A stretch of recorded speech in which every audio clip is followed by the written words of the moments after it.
The lights dimmed in the lecture hall as a holographic battlefield projected into the air, artillery blasts frozen in time, cities reduced to smoldering skeletons. Professor Zelthan, a veteran historian of interspecies warfare, addressed a room filled with 42 alien cadets and only one human student seated quietly in the back, Kira Strand.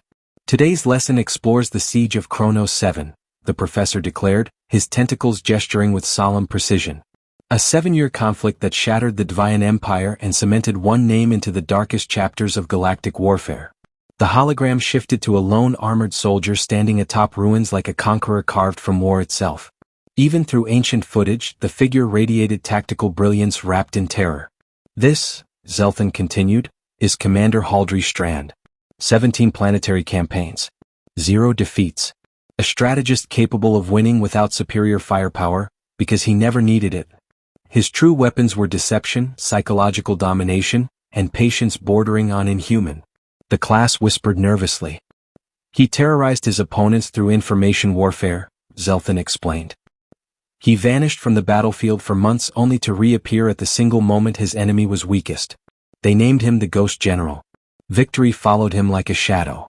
A crystalline student asked the question everyone pondered. If he was that effective, why did humanity condemn him after the wars? Because efficiency, Zelthan said, voice low, is not morality. He manipulated enemy commanders into turning on each other. Sabotaged supply lines despite civilian dependence. His strategy saved humanity, but at a cost too high to accept in peacetime. The professor paused. When the wars ended, humanity wanted peace, and Commander Strand became a reminder of what humans are capable of when driven to the edge of extinction. At the back of the room, Kira's pencil stopped. She stared at the hologram, not with fear but with familiarity. For the first time she raised her hand. Professor, she asked, what became of him after the wars? Zelthan sighed. No one knows. He vanished after being charged with war crimes. Some believe he died hiding. Others think he was executed secretly. His body was never found. Kira stood slowly, heart pounding. That, she said, is incorrect. Every student turned in unison, the room frozen in anticipation. Kira walked toward the hologram until she stood eye to eye with the legendary ghost it displayed. You're discussing Haldric Strand, she said clearly. You're discussing my grandfather, and he is still alive. Shock rippled through the classroom like a physical force. Zelthan nearly dropped his datapad. That is biologically impossible, he argued. No human survives 3 centuries. Most humans don't, Kira acknowledged.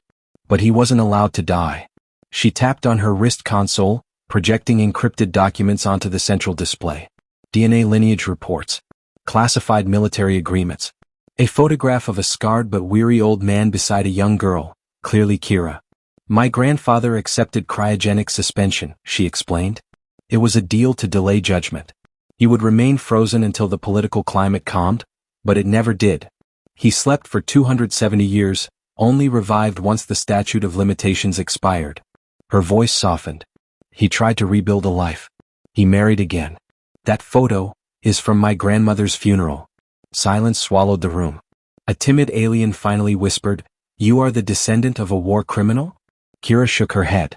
I am the descendant of a man who became what the galaxy needed, someone willing to stain his soul to prevent humanity's extinction. She touched the holographic version of him, the ruthless commander frozen in time. The consolidation wars were existential. 3 empires moved to erase humanity before we could defend ourselves. We were outnumbered 50-1. If we lost, we didn't lose a colony, we vanished forever. Her hands trembled slightly. He stopped counting civilian deaths the moment the number became unbearable. He dreams of every life his decisions cost. He doesn't run from what he did, he carries it like a battlefield on his back. Zelthan found his voice. Then why didn't he turn himself in after revival? Kira's jaw hardened. Because the same governments crying for his execution still wanted what he knew. They hid him, not out of mercy but because he was useful. He trains new strategists, and teaches them the lesson he learned too late. Kira looked directly at Zelthan as she repeated the words that guided her family for decades. Effectiveness without morality is merely efficient evil. Her voice was steady, but grief echoed beneath it. He teaches that victory bought with broken humanity isn't victory at all, it's a slow defeat. The very weapons he forged to save us nearly destroyed him from the inside. A reptilian cadet spoke timidly. Does he feel remorse? Kira nodded, eyes glassy. He once told me he'd face every punishment imaginable if it brought back even one innocent life he lost. But remorse can't rewind history, only shape what comes next. Zelthan slowly folded his tendrils. Then what does he want now? He wants honesty, Kira said. He believes history must include the voices of those who lived it, even the monsters. She stepped aside as the hologram updated, now overlaying classified interviews, tactical records and psychological evaluations. For years, she continued, he watched students study his victories. But those victories cost him irreplaceable pieces of his soul. He says strategists should study his failures more, because those failures show the true price of the ghost general the galaxy worships or condemns. The class listened, not to a lecture but to truth. His redemption isn't forgiveness, she said. It's refusing to hide. It's teaching others how not to become him. Softly she admitted. He is human because he acknowledges how inhuman he became. Those words struck the room like a quiet explosion. Zelthan finally bowed his head. I owe you and your family an apology. I taught only half of history, the half convenient to the victor. No apology needed, Kira said gently. History should never soften itself. My grandfather wouldn't want that. She gave a small, almost proud smile. He told me, if they ever uncover who you are, let them question me directly.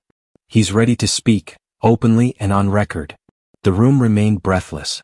The myth had become a man, and the man was offering the final chapter himself. That evening, Kira composed a message with trembling fingers. They know the truth now. Hours later, her datapad chimed. Good. Was time. I will speak, all of it. The dead deserve their stories told. Kira wiped tears from her face as she typed her reply. You're my hero, Grandpa. Not for what you did, but for refusing to bury the truth. She sat back with a shaky breath. History is written by the victors, but redemption, she realized, can only be written by those who choose truth over comfort.